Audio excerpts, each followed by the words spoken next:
Hi, Leah. I'm glad that we have a chance to be back together today. How are you? I'm doing well. How are you? I'm fine. You're on spring break, I think. Mm-hmm. All right, that's always fun for a teacher. Um, when you were here last time, we went through quite a series of things about confidentiality Mm-hmm. and about my status as a student and how the video that I'm preparing will be seen by at least my professor, if not others. And I just want to make sure, without going into all the formal signing of things, that you're still good with that. Is that fine? Mm-hmm. You Still understand that? Okay, very good. Well, tell me, how's it been going since I saw you last? It's been a few weeks ago, and you were here before about some anxiety. So tell me, how's that going? Um, Pretty much the same. A little bit different arena since I have been on spring break, but since I did see you, I've been trying to monitor more closely, not writing it down or anything. Although that I'm sure that would be helpful for you to know as well, Okay. keeping a journal or whatever. But Okay. um, having not been in school, I've noticed kind of other situations that are a little bit different than what I described previously. Okay. Such as it still has to do with like um, crowds and people I don't know. Like I went to Chicago with one of my friends over the weekend, and I kind of caught myself feeling really overwhelmed when we would go into like stores to like at cafes like to order, and there's a bunch of people in line, and it kind of, I don't know why that started getting kind of anxious. I don't know if it was the number of people or discomfort about interacting with them. It's kind of hard to pin down. Okay.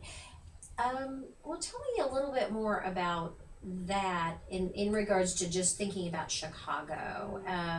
So you walked into, say, you said it like a cafe or something. Um, Tell me a little bit more about how you feel. Let's compare a little bit about between that and the classroom, for instance. I think in the classroom and involving like other teachers, it's a little bit different because I know them on a pretty personal or at least professional level. Mm-hmm. But like in a random store in Chicago, it's all strangers, and so that's a difference that I noticed. I can tell you, like walking up to the counter and there being like a long line, and the attendants are very like go go go and really short, and you're like, oh, did I do the wrong thing? And it kind of makes me feel a little anxious or nervous interacting with them. Um, and you were in Chicago. You were the friend. Have you ever noticed that happening in other travel situations before? Not other travel situations, but in other similar areas. I think like um, one type of scenario that's similar, and I don't want to deviate too much and get you all scattered, but like a lot of times if there's, I can think of like an office and a receptionist, that type of interaction. Okay. Where I don't know, it's like sometimes people behind a counter try to make you feel inferior, and it kind of gets to me. It kind of works. Okay. Anything else you want to share about that? Any other feelings that you came across, just in general? Trying to think back. The only other kind of anxiety situations that I had when I was on my trip was with my friend. She was kind of sick a little bit from things that stem from her own anxiety, Okay. and kind of feeling like responsible or the caretaker kind of heightened my anxiousness. So Okay. I can also see how that could have compounded any other kind of like way I felt in other situations, like kind of in the back of my mind, and anxiety for her, Okay. and then being more stressed in unfamiliar Yeah. places, I guess. Okay. So the friend also suffers from some anxiety. Much worse than myself. Much worse than you. Okay. Yeah. So you became her caregiver Yeah. a little bit. Okay. And maybe made you a little more anxious. A little bit, maybe. I'm kind of worrying, how is she feeling right now? Are her anxiety levels spiking? Is she really stressed out? Then getting myself stressed out, kind of considering her feelings, I guess. Interesting. Okay. Now, when you got back home, did that change any? did any of that carry over when you got back home? It seemed to dissipate when I was back home, kind of in my own domain. And you've been on vacation since then. I mean, that was the beginning of your vacation, Yeah. right? So I haven't had a lot of, schedule or structure or demands on me since I've been home. Just kind of been lazing around, which is always relaxing. Okay. Did if you don't mind me asking, did the anxiety during your trip, did it hurt the trip in any way? Did you feel like, oh man, I just don't like where this is going, or did the anxiety hurt you in any way other than just being anxious? No, I wouldn't say so. Okay, you're just aware of it. Okay, just present. Okay, all right. Let's if you don't mind, then let's go back, because it's obviously still a reoccurring theme of some type in your life, that you have this anxiety that crops up. And if I'm I'm thinking back to our previous time together, because it seems to creep up on you now, most newly in a crowded situation, maybe in the unfamiliar, in front of receptionists or workers in a place that you don't go to every day. But then it also, from what we talked about before, you had some anxiety in the familiar, which was at school. And since we spoke, and in the few weeks that you had still with school before spring break, I know we talked about some, anxiety relieving steps. I think you called it fake it till you make it, okay? Tell me if you tried that, or if you were able to overcome any of that in the past couple of weeks. There were a couple of times where I kind of inserted myself into what would normally be an uncomfortable situation, but kind of just trying to, get used to it, or see if that would help me get comfortable and not, feel anxious. So one way that I did that, and it seemed to work pretty well, there was a group of my colleagues standing around after school, which they do a lot, and they kind of meet and they talk, and sometimes I kind of feel like a little bit of an outsider, like I shouldn't, meet with them when they do, like it's something they've done for a long time, and it's always a certain individuals. So sort of an informal group. Okay. Yes, definitely informal. Okay. Especially when you consider the content of their conversations. Definitely informal. All right. It's kind of maybe even like a venting session at the end of the day. But it's almost like a clique. It's always a certain group who are very, very chummy and who always hang out outside of school. Okay. And so kind of wanting to be like, just kind of get in there and be a part of that, I'll just like bam, show up and like insert myself in their conversation. And one thing that I've been doing to kind of feel less awkward about it, and 9 times out of 10, the people probably don't think anything of it. It's just kind of in my mind, like, this feels weird. But I'll come in and I'll start like cracking jokes, trying to make them laugh. And so when I am able to like crack a joke and get that group laughing, it kind of makes me way less nervous. Like, oh, okay, they are enjoying my company as I am enjoying theirs. Kind of makes you feel like you're a part of their team a little bit. Yeah. Okay. All right. And so you've had a few opportunities for that to happen. A couple of times, yeah. Okay, that's good. Do you still find that there have been times that you've avoided those same scenarios, or can you think of a time lately that you've just thought, nah, that's too much for me?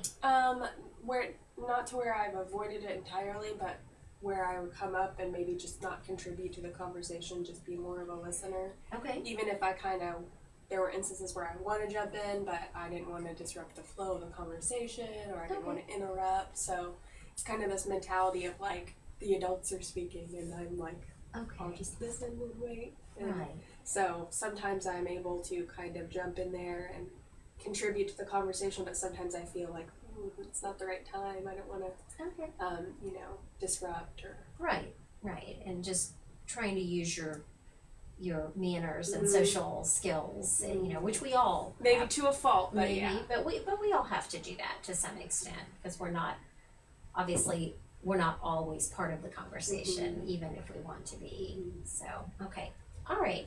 Tell me more about. We talked last time about walking into a classroom that was not your classroom and just how that made you feel. I know you've probably had time to even think about that more in the past couple of weeks, and I've had time to look back over my notes.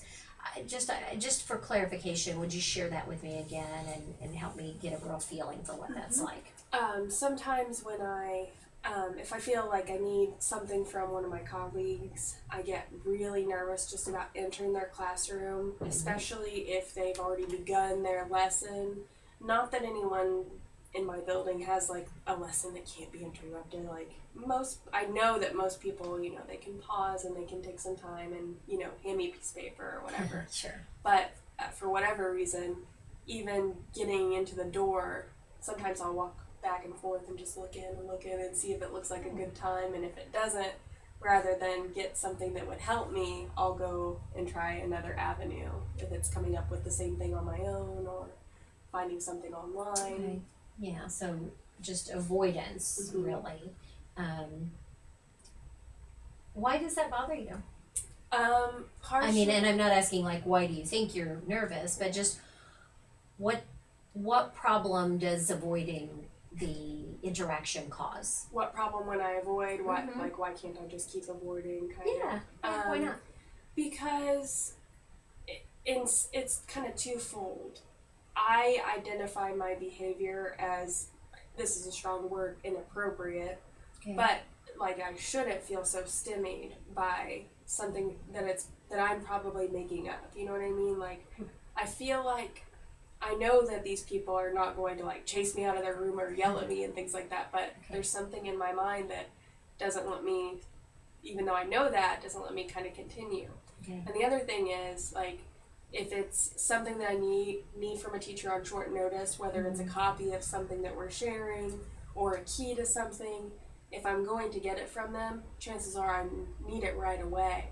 And so by avoiding and not utilizing that resource, I'm putting myself in more of a time bind, because now I have to find a plan B. And, and if I can't find a plan B, plan C, and then it gets more challenging and it creates more problem than when the problem could be solved really quickly.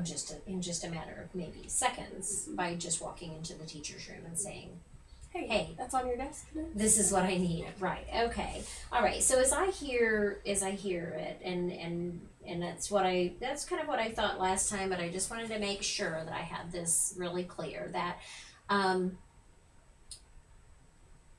in general, just during the general course of the day, you're not terribly anxious person. It's not an anxiety that's just there all the time. But under certain circumstances, you become pretty anxious and you walk into a classroom, for instance, that's not your own, and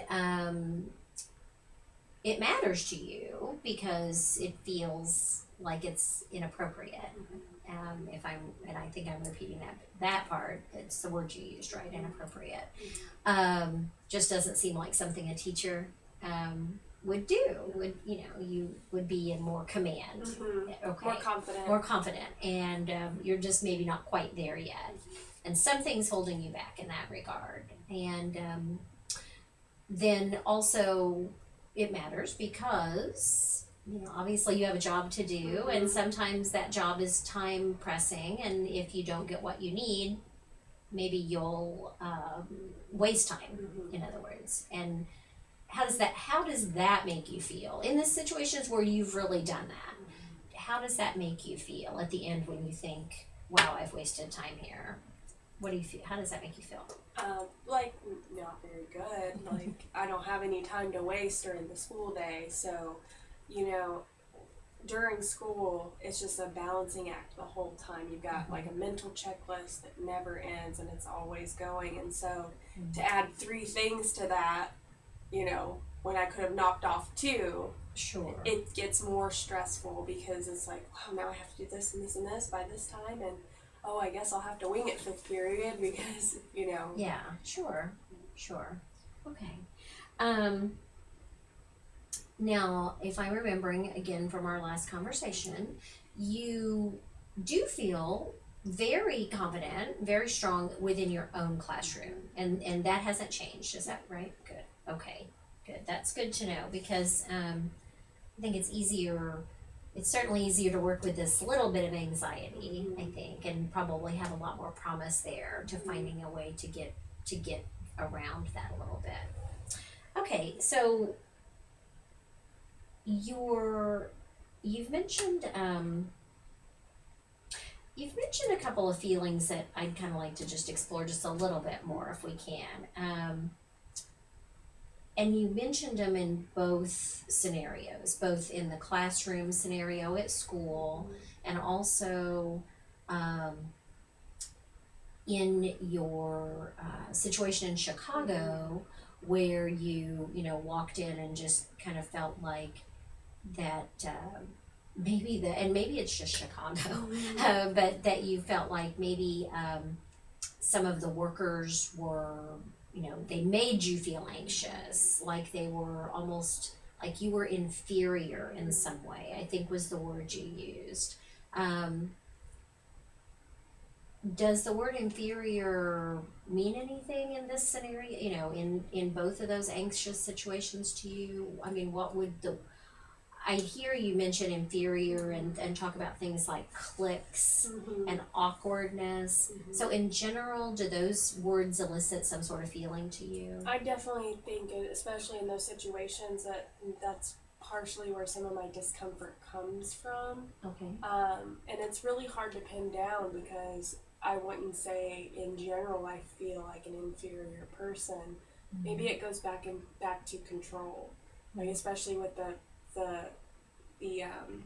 public scenario, whether it's a cafe or a shop or whatever, when you walk in the door and you're not exactly sure what the protocol is because like some places you might supposed to be line up here, then stand over here, and then you order and then you pay, and it's all flip-flopped, and so walking into a crowded place and not knowing that protocol, that's when I come up with things like inferior, like something that, whether it's the clerk or the other people, like, expect that you should know this, and if you don't know this, you're stopping the flow, or you're imposing on the workers or the other customers, and so I think that's kind of where I get the word inferior or that specific word.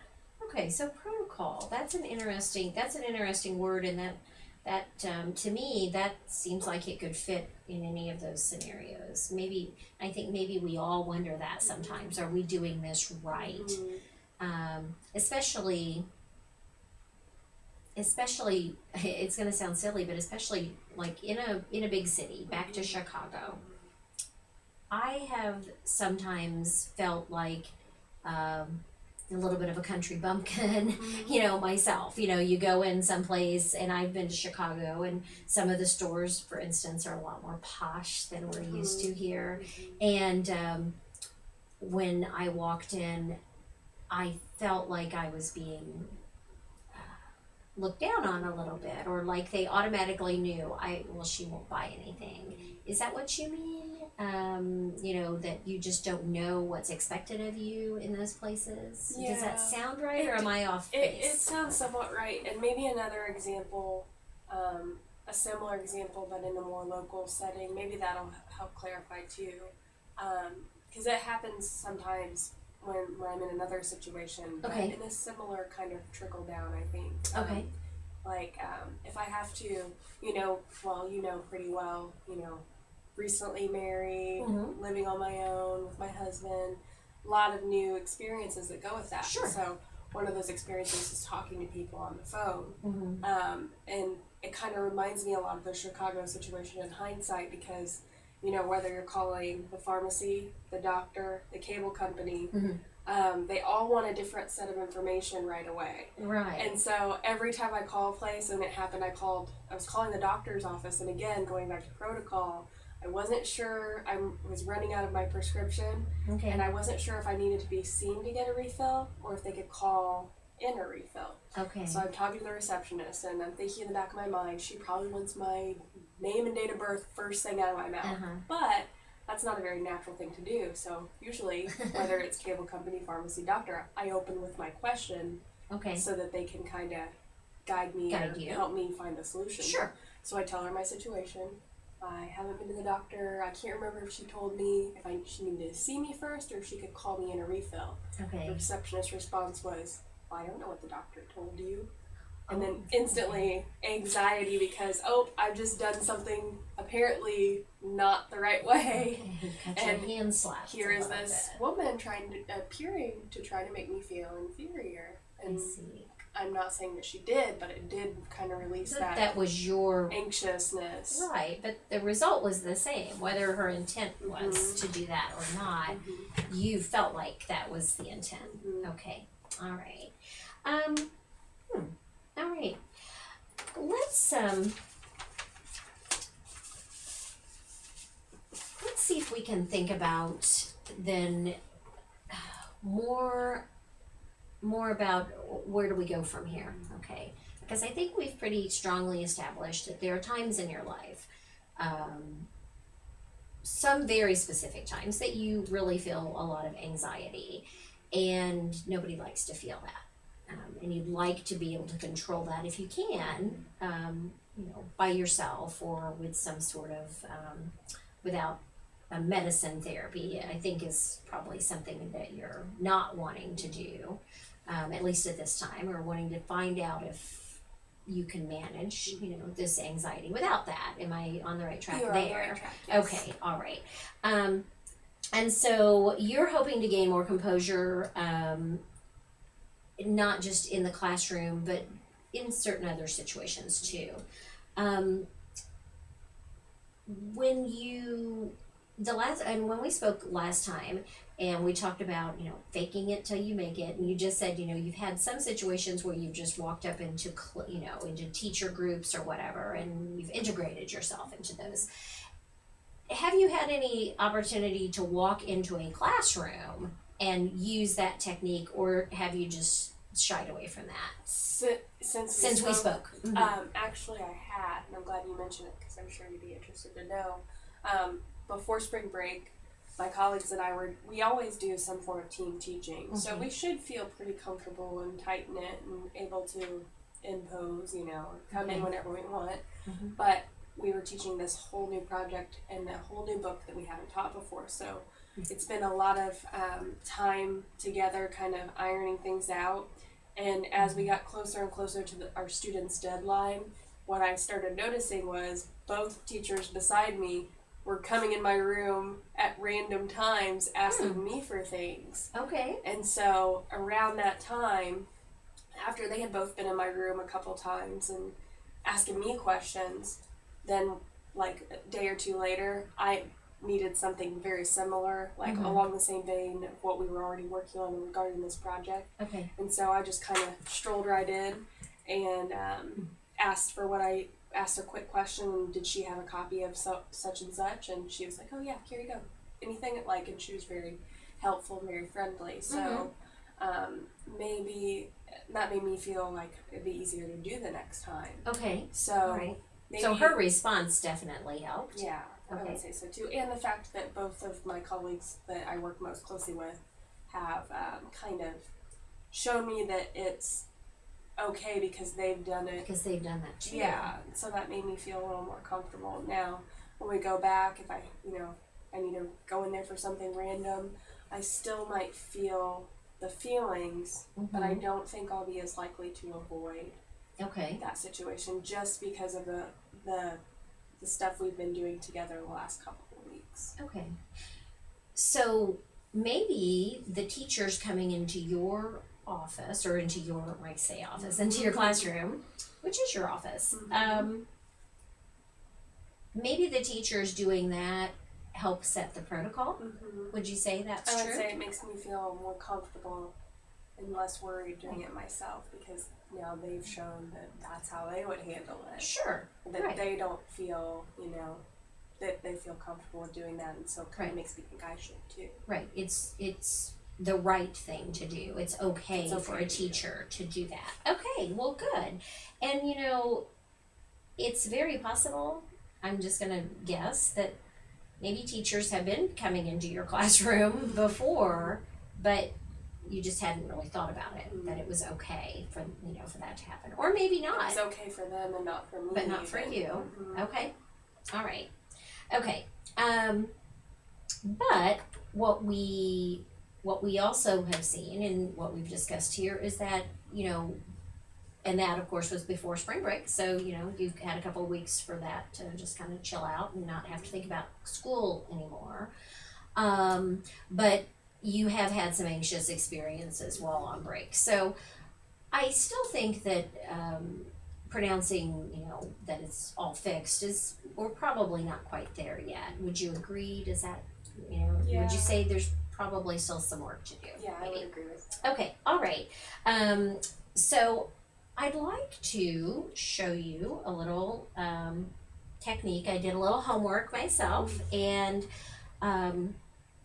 learned about something, and just you'll be interested just because you're a teacher. So I'll share with you. It's actually a technique called thought stopping. Okay, and it's not terribly hard, and it doesn't require anything but this little rubber band and a willingness to wear it on your wrist. Okay, all right. So I'm going to let you slip it on your wrist, and I don't think I got one that's too tight or too binding. And honestly, you can practice with the rubber band for a day or two, but then if you rather not walk around with a rubber band on your arm. Everybody anymore has these, different ties usually. hair ties. There we go. Okay, and there you go. You already have one built in. So, okay, so what I want you to imagine, just take yourself to Whiteland High School in the hallway, and I want you to just kind of imagine that you're walking into a teacher's room, and I just want you to think about that for a second. Just go there in your mind's eye and think about what that anxiety would feel like. And if you don't mind, tell me what that would feel like. We've talked about it before, but I just want you to really envision it. What does that feel like? Immediately discomfort, like heart rate higher, Okay. which kind of gets me more keyed up, but Okay. also very unsure. Okay. Like, what do I do? Okay, I'm in here now. I need to ask for this, and I need to, do it politely and Okay. try to be apologetic and sorry for interrupting, but Sure. Yeah. Sure. Okay. So you just have this general wave of anxiousness, even to the fact that it affects your body and it affects your heart rate and so forth, which is, I guess, the textbook definition of anxiety. Okay. What I want you to imagine now is that before you get outside the door, and of course we already talked about some just confidence building things before, that fake it till you make it attitude, and you can still keep that, you can still incorporate that into your mind. Just I'm going to do this, okay? But I also want you to snap that rubber band on your wrist just a couple times, and just it doesn't hurt, right? Not too bad, but it would certainly be something that would take your mind someplace else a little bit, okay? It just kind of, the idea is that it'll just kind of redirect your thought, okay?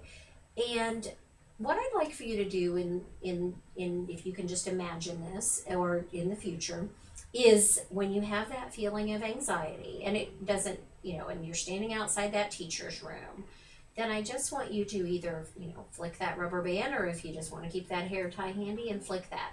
And tell yourself simply in your mind, the minute that hits your skin, stop. Okay, just stop. And you don't have to be hurtful to yourself. I don't want you to draw blood, okay? But it's just a little simple technique that's proven by lots of people that it works. And it may help you, I hope it will help you, with just stopping that immediate, my heart's beating, or maybe getting sweaty palms, And once you've told yourself to stop and you just kind of calm down a second, and you might even do that while you're walking down the hallway, okay? Then in theory, you're just going to calm down a little bit and just be able to tell yourself then, you know, I can do this. I can walk into this room and I'm not going to feel anxious about this anymore. So I want you to, we're going to kind of rewind this and go back to your anxious feeling. And I just want you to flick that and just tell yourself to stop. Stop. Okay. And just be still for a second. When I was taught this, I'll share this with you because I think you'll find it interesting, and it might even help you to go where my mind went. Okay, when this was first demonstrated to me as a Christian, my mind, the very first place my mind went is "Get thee behind me, Satan."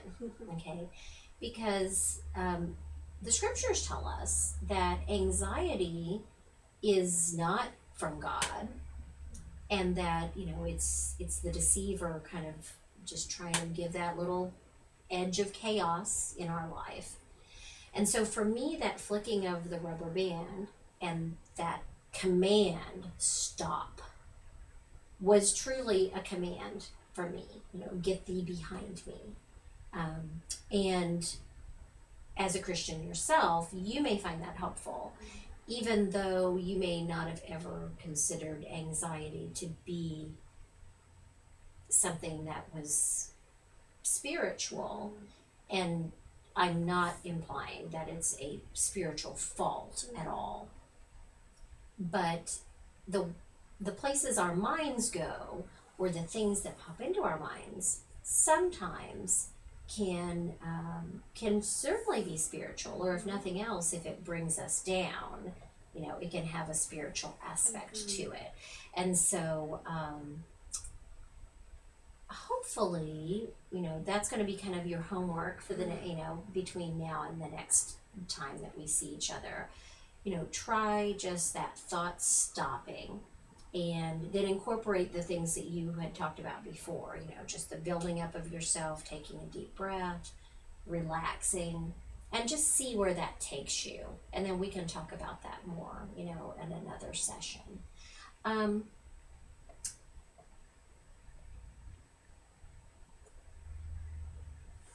Is there anything else before we close up that you're thinking about as far as anxiety? We've kind of went into a new direction today, so I just want to make sure I know how you feel about the trip, and that I haven't missed anything. Is there anything you think I've missed, or anything else you want to share with me before we kind of wrap it up today? I don't think so. If I think of anything, I can let you know. Okay, all right. And do you think the thought stopping, does that make sense to you? It does, and it seems kind of empowering. Okay, good. Yeah, and I think so. I think that's exactly what it's meant to do, is just to give you a sense of empowerment in regards to your anxiety.